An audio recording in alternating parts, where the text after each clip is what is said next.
When Asher was 16, she decided that she wanted to go out into the world.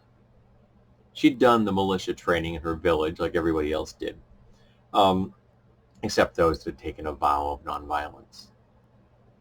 She'd done pretty well. She'd been a good student. She'd actually been involved in two defenses of her village from goblin raids. She even got a kill in, as the start proved it. So she figured that with the gear she's got, she should be able to try her hand at maybe caravan guard, and then from there, who knows. Before she left the village, though, she went to see the priest. And the priest, of course, gave her a blessing. She expected that. But he also conducted the ceremony of returning. And as he conducted that, he placed around her neck a medallion on a chain. The chain had no clasp, though. And as he finished the ceremony, and he brought the two lengths of chain together, and the final invocation was said, the chain fused and locked itself around Asher's throat. This was the 7th time this particular medallion had been used as part of the ritual of returning. The last time it had been gone for 24 years. He gave Asher a potion of healing, wished her best, and sent her on her way. And Asher's beginning was less than stellar. She worked her way towards a city mostly by doing farmhand work, but eventually did hook up with a caravan company and got herself hired as a guard. She did that for a couple of years, got good at it, worked her way up to the point where she was in charge of individual caravans. But she got bored with that and decided that now that she had a little coin in her pocket, a bit of a reputation for herself, and some much better gear, that she'd head off and maybe try her hand at the life of the true adventurer. And she did. She did pretty well. Roamed all across the world. Even got to take a step through the gates and go to places far beyond this realm. But she came back. She came back wealthy and with a lot of skill, and started her own adventuring troupe. And for decades, Asher and her crew wandered here and there, doing things from the mundane to the fantastical. But as she got older, she decided to make sure that she was back on her home world. She settled down, not near home, but she settled down in this world. Someplace with a nice, cool ocean breeze, and enjoyed her life.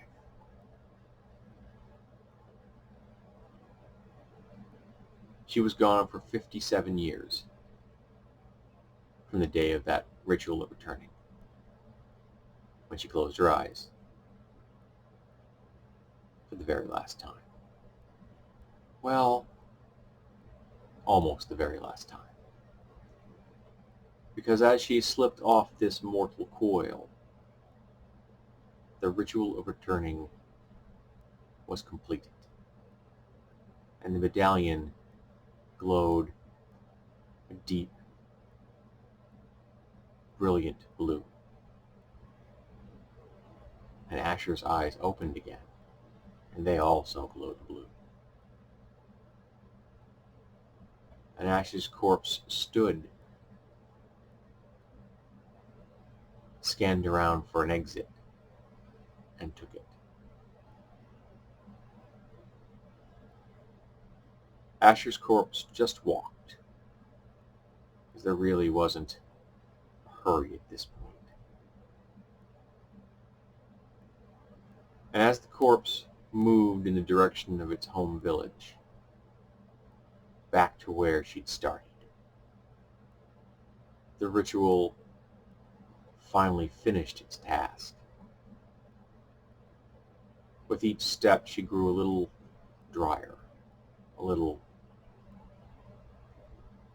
more mummified than she was the step before, until she was not much more than bones covered in a bit of skin.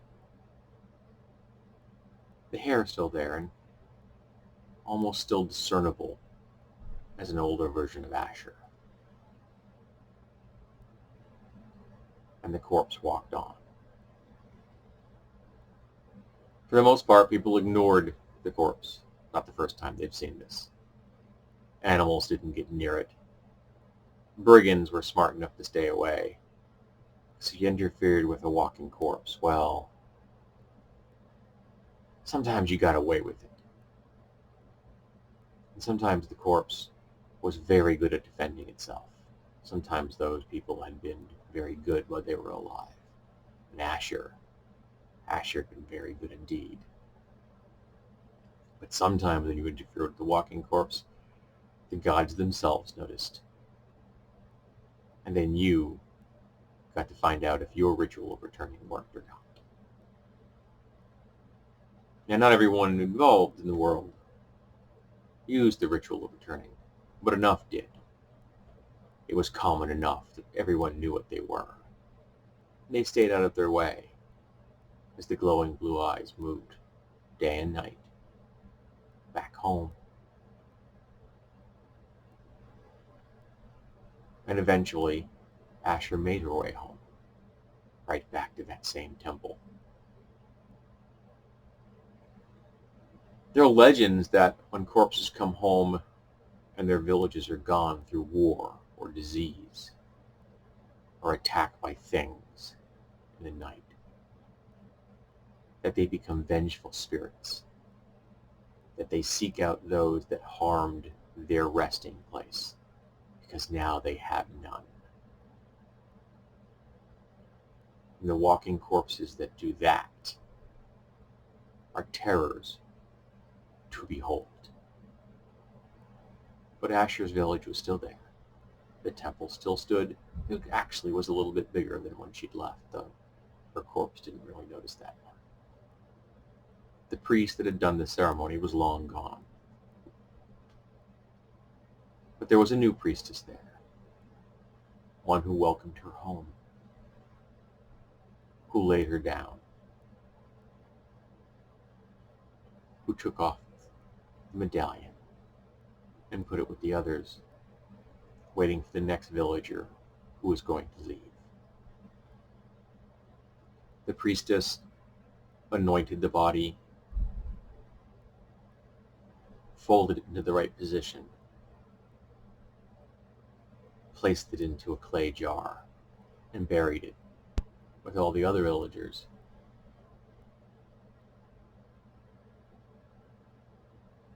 Her family was informed. And at the next celebration of the dead, she would be honored. Because Asher came home. Her walking bones came back. So this was inspired by legends of, well, not as legends, but traditions of returning the bones of people to their homes, specifically Chinese. They were discussing this concerning Chinese Americans on something I heard on NPR. So the idea being that you needed to get your bones home, literally your bones home, as part of your religious tradition and returning to your home village for your final resting place. Now, the details of this, the jar and things, those are kind of plays off of things that actually happened in other parts of the world, but I just kind of used them. But the idea that in a world of magic, you could have a medallion that would bring the body home, that would let it walk its way, whether it was days or weeks or years, the body would come home. And the results, if the body comes home and the village is gone through war or through monsters or through despotation or something, you know what I mean, despots, who knows.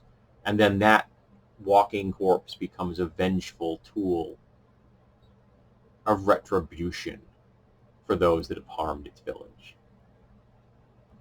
So I'm throwing this out there as an idea for people to play with.